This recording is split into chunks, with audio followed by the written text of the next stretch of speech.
संगमनेर शहरालगत असणाऱ्या कासारा दुमाला येथील स्वप्नील सातपुते यांच्यावर बजाज शोरूमच्या व्यवस्थापकासह इतर हल्लेखोरांनी हल्ला केल्याप्रकरणी संबंधित गुन्हेगारांवर गंभीर कलमान्वये गुन्हे दाखल करून तात्काळ अटक करण्यात यावी या प्रमुख मागणीसाठी कासारा दुमाला ग्रामस्थ सातपुते व राऊत कुटुंबियांनी एकत्र येत संगमनेर बसस्थानक ते पोलीस उपाधीक्षक कार्यालयावर मागण्यांचे फलक घेऊन मोर्चा काढला होता।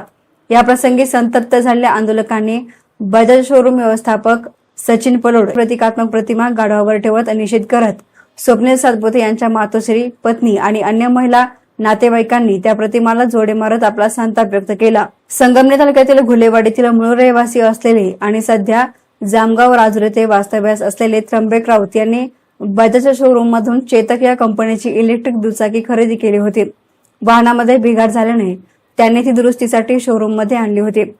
वाहन दुरुस्तीसाठी स्वीकारून त्याची पावती देण्याची मागणी केली होती, मात्र बराच वेळ उलटूनही वाहन स्वीकारले गेले नाही आणि पावतीही देण्यात आली नाही। यावरून राऊतांनी शोरूम व्यवस्थापनामध्ये शाब्दिक वाद झाला। या घटनेची माहिती राऊत यांचे जावई स्वप्नील सातपुते यांना भेटल्यानंतर तेही शोरूम मध्ये पोहोचले आणि त्यानंतर हा वाद अधिकच वाढला। या प्रसंगी शोरूमचे व्यवस्थापक सचिन पलोड यांच्यासह अजय भारणकर, सचिन धुमाळ, विष्णू मोहरीकर, विनायक मंगेश मिसाळ या कर्मचाऱ्यांनी त्र्यंबक राऊत आणि स्वप्नील सातपुते यांना बेदम मारहाण केली। सध्या स्वप्नील सातपुते यांच्यावर एका खासगी रुग्णालयामध्ये उपचार सुरू आहेत। या प्रकरणी संगमनेर शहर पोलीस ठाण्यामध्ये अदखलपात्र गुन्ह्याची नोंद करण्यात आली। मात्र घटना घडून 7 दिवस उलटूनही कोणालाही अटक न करण्यात आल्यामुळे सातपुते आणि राऊत कुटुंबियांचे नातेवाईक ग्रामस्थ चांगले संतप्त झाले। हल्लेखोरांवर कायदेशीर कारवाई न झाल्यास पोलीस उपाधीक्षकांनी प्रांताधिकारी कार्यालयावर मोर्चा काढण्याचा इशारा दिला होता। त्यानुसार सर्व ग्रामस्थांनी एकत्र येत बसस्थानकापासून प्रांताधिकारी कार्यालयापर्यंत मोर्चा काढला। या प्रसंगी मोर्चेकरांच्या वतीनं पोलीस निरीक्षक समीर बारवकर यांना निवेदन देण्यात आले। स्वप्नील सातपुते हे गेल्या 7 दिवसांपासून रुग्णालयामध्ये उपचार घेत असून त्यांना गंभीर स्वरूपाचा मुक्कामार लागल्याचा दावा करण्यात आला आहे। तुम्ही हल्ला होणाऱ्याला पोलीस संरक्षण न देता हल्लेखोरांना संरक्षण देत असल्याचा आरोप आंदोलकांनी करत पोलीस प्रशासनावर नाराजी व्यक्त केली। त्यामुळे काही काळ वातावरण चांगलंच तापलं होतं। आमची मागणी दुसरी काहीच नाही। माझ्या मुलाला न्याय मिळावा। ज्या गुंडांनी मारहाण केली त्या गुंडांना पकडून त्यांना कठोरच्या कठोर कारवाई द्यावा, एवढीच माझी आईची इच्छा आहे आणि तळमळीची विनंती प्रशासनाला। एवढंच। काय परिस्थिती आहे? माझ्या मुलाला जेवण सुद्धा करायला येत नाहीये, उभं राहिलं तर चक्कर येते, गिळायला नाही येते। एका आईने कोणाकडे पाहायचं? सुनील पडवळकर, सचिन पडवळ,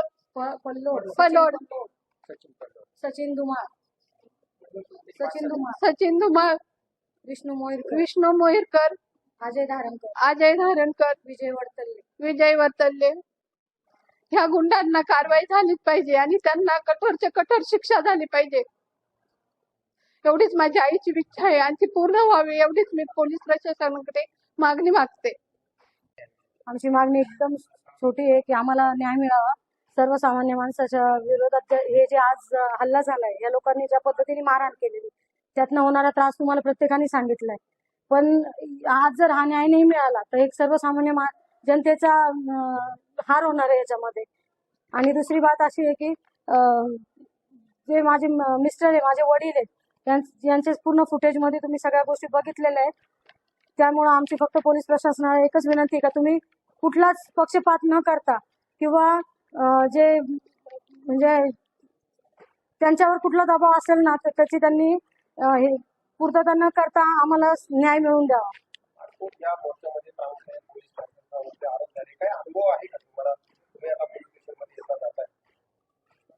नाही, पोलिसांवर पूर्णपणे विश्वास आहे। त्यामुळे आम्ही कुठल्याही पद्धतीचा कायदा हातात न घेता कायदेशीररित्या याच्यावर जी पण प्रक्रिया आहे ती करण्याचा निर्णय घेऊन आज हे आंदोलन करून त्यांना निवेदन दिलेलं आहे। न्याय मिळावा सर, एवढीच मागणी आहे। त्या गुन्हेगारांना अटक व्हावी, त्यांना कुठल्याही पद्धतीची त्यांना सवलत दिली जाऊ नये यामध्ये। आज माझं स्वप्नील आहे, उद्या जनतेचं स्वप्नील राहील,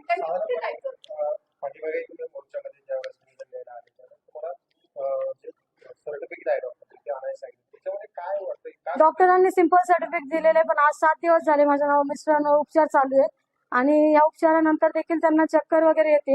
हे म्हणजे मोडतोड झाली की मग रिव्हिअर सर्टिफिकेट मिळणार।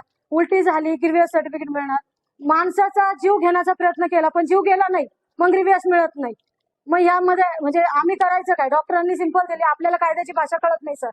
त्या हिशोबाने आमचं फक्त एकच म्हणे, पोलीस प्रशासनाने योग्य तो कलम लावा, योग्य तो न्याय आम्हाला मिळवून द्या. जे पण आहे ते फुटेज मध्ये सगळ्यांच्या समोर आहे, आम्ही तोंडाने काहीच सांगत नाही. त्यांच्या सीसीटीव्ही फुटेज सुद्धा पोलीस निरीक्षक ताब्यात घेतलेले आहेत, त्यांनी त्या बघाव्या, खरं खोटं करून आम्हाला योग्य ते न्याय मिळवून द्यावा, बस एवढीच आमची अपेक्षा आहे. माझ्या मुलाला पूर्ण मुक्का मार मारलेला आहे त्या लोकांनी, डोक्यात मारलेले, त्याच्या मेंदूवर सूज आलेली आहे, पोलीस प्रशासन त्याला उभं राहिलं तरी चक्कर येत आहे. पोलीस प्रशासनाने तुम्हाला जो शब्द दिला त्यावर तुम्ही समाधानी आहात का? आम्ही समाधानी नाही म्हणून तर आम्ही मोर्चा घेऊन आलोय आज. आज त्यांनी जो शब्द दिला त्यावर आम्ही समाधानापेक्षा विश्वास दाखवतो की ते आम्हाला न्याय मिळवून देते. हे गळा दाबून धरला गेला सर, पण तो गळा श्वास अडकायच्या आत सोडून दिला. मग आता मर्डर केस नाही ना झाली, मग तुम्ही मर्डर केस कधी दर्ज करणार? ज्यावेळेस त्या माणसाचा जीव गेला असता त्यावेळेस. हे असं नाही व्हायला पाहिजे. आज माझ्या मुलाचा हा मर्डर करून सुद्धा ते पोलीस प्रशासन हे करत नाही, जागा नाही होते. आम्ही कोणाला न्याय मागायचा? सचिन धुमाळ या व्यक्तीने त्यांना तिथून ओढत नेऊन त्यांचा गळा दाबून धरला व बाकीच्या लोकांना मारण्यासाठी प्रवृत्त केलं. विष्णू मोहिरकरनी त्यांच्या टॉयलेटच्या जागेवर मारहाण केली, लाथाबुक्क्यांनी मारहाण केलेली आहे. त्यांना वॉशरूमला गेल्यानंतर पोटामध्ये भयंकर वेदना होतात, कळ निघून येते. मग या सगळ्या गोष्टी, आज हा सगळा खेळ आहे सर. न्याय मिळणार आहे, उद्या जे काही होईल ते आम्हाला माहित नाही, पण आज जर माझा नवरा दगावला असता, उद्या त्यांच्यावर काही मानसिकरित्या काही बदल झाला, आम्ही हे सगळं कोणाला सांगायचं? हे आज चालू आहे. आज तुम्ही सगळे उभे, तुम्ही सगळे उभे तोपर्यंत आम्ही हे सगळं बोलतोय, पण उद्या जर या सगळ्या गुंडांवर कारवाई नाही झाली आणि माझ्या मिस्टरांना जर हॉस्पिटलाइज व्हायला लागला कोणत्या कारणामुळे, याची जबाबदारी कोण घेणार आहे? हा सगळ्यात मोठा प्रश्न आहे सर. स्वप्नील सातपुते यांच्यावर हल्ला झाला तेव्हा मी स्वतः स्थानिक गुन्हे शाखेचे पथक पाठवले होते. माझी जिल्हा पोलीस प्रमुखांशी मीटिंग चालू होती, त्यामुळे मी येऊ शकलो नाही. परंतु तुम्ही विनाकारण बिनबुडाचे आरोप पोलीस प्रशासनावर करू नका. त्या रुग्णालयाकडून वैद्यकीय प्रमाणपत्र प्राप्त होताच या प्रकरणी वाढीव कलमे लावण्याबाबतची योग्य ती कायदेशीर कारवाई केली जाईल, असं आश्वासन संगमनेर शहर पोलीस निरीक्षक समीर बारोकर यांनी आंदोलकांना दिलं. तुम्ही अटक करा त्यांना, पण ह्याचा अर्थ असा नाही की तुम्ही भडकावलं पण कुणी भडकावलं पण भडकवायचं. आणि हे लक्षात घ्या, जर आम्ही आमच्याकडे सीसीटीव्ही आहेत, आम्ही खरं ठाम आहे, खरं आहे म्हणून, आणि आम्ही तुमच्यासाठी तिकडे पाठवून देतो. ज्यावेळेस मला माहिती मिळाली ना स्वप्नीला मारहाण चालू आहे, मी डीबी स्टाफ सावंत साहेबांनी सगळी गाडी तिकडे पाठवून देते. मी काय आलो नाही, कारण आमची विषय झालो त्यावेळेस चालू होती, एसपी सरांची बदलीची संदर्भात विषय झाली होती आमची, त्यामुळे मी आलो नव्हतो तिकडं. मी सावंत साहेबांना गाडीला पाठवून देतो, पण ह्याचा अर्थ असा नाही ना की काही बोलायचं म्हणून. ठीक आहे, तुम्ही जे बोलताय त्यांचा जबाब घ्यायचा अजून बाकी आहे, तर त्यांचा जबाब घेऊन पण आम्ही वाढ करणार आहे. फक्त त्यांचं सर्टिफिकेट येणं बाकी आहे, फक्त त्यांच्या सासऱ्यांचं. त्यामुळे कुणीही गैरसमज पसरवला तर पोलीस प्रशासनाच्या विरुद्ध कुणीही मनात गैरभावना ठेवू नये. कुणी किती पसरून आमचं काम करायला आम्ही इमानदार आहे. आम्हाला काय एसएन मीडियासाठी प्रतिनिधी गोरक्षणे, संगमनेर.